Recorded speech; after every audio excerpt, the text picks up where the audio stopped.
नमस्कार। हिंदी साहित्य सागर में आप सबका स्वागत है। आज आपके लिए वंदना शर्मा जी की एक बड़ी ही खूबसूरत सी कविता लेके आई हूँ मैं, जिसका शीर्षक है पराई न थी मैं। पराई न थी माँ मैं, थे नयन सजल भरे गले से, उसने यूँ पीड़ा अपनी गाई थी। पराई न थी माँ, मैं तो धीरे धीरे हुई पराई थी। डोली से जब उतरी तो लाल ओढ़नी में आरती का थाल लिए तुम ही तो सामने आई थी। नजर उतारी तुमने जोड़े से, थाम कलाई मेरी तुम मंदिर में ले आई थी। भरी भरी आंखों ने देखा तुम मेरी माँ की ही परछाई थी।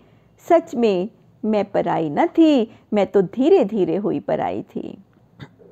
मैं अलहड़ अनगढ़ नटखट उल्लास के सागर से उमड़ती आई थी। एक माँ का घर छूटा था तो क्या मैं दूसरी माँ के घर ही तो आई थी। मैं तेरी थी माँ, मैं तो तेरी ही होने आई थी। पराई न थी माँ, मैं तो धीरे धीरे हुई पराई थी। नहीं समझ थी मुझे किसी अपने ओर पराई की, तलाश मुझे थी भाई बहन सी प्यार भरी लड़ाई की। चिड़िया सी चपलता ओढ़े अपना नीड बनाने आई थी। पराई कहाँ थी माँ, मैं तो धीरे धीरे हुई पराई थी। कहाँ पता था मुझको मम्मी जी और मम्मा का फ़र्क भला। कहाँ पता था मुझको मम्मी जी और मम्मा का फ़र्क भला। मैं तो मामा करती आई थी, माँ कहना जब छीना मुझसे। माँ कहना जब छीना था मुझसे, कुछ अटका था सीने में, जीभ मेरी लड़खड़ाई थी। पराई न थी माँ, मैं तो धीरे धीरे हुई पराई थी। मेहमानों का आदर सत्कार, रिश्तेदारों से विनय व्यवहार, पुणे लौटने की मनुहार, पर हंसी ठिठोली से दूरी ने मुस्कान मेरी चुराई थी।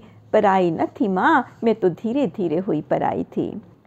जब जब हुई मेरे घर परिवार की बात, जब जब हुई मेरे घर परिवार की बात, मुझ पर हुई थी उल्लाहनों की बरसात। दिल चीर गया मेरा, बस यही एक बात, खामोश होने लगे मेरे सारे जज्बात। बिना मरहम के रिश्ते घावों ने मरमा तक पीड़ा पहुंचाई थी। पराई ना थी सास माँ, मैं तो धीरे धीरे हुई पराई थी।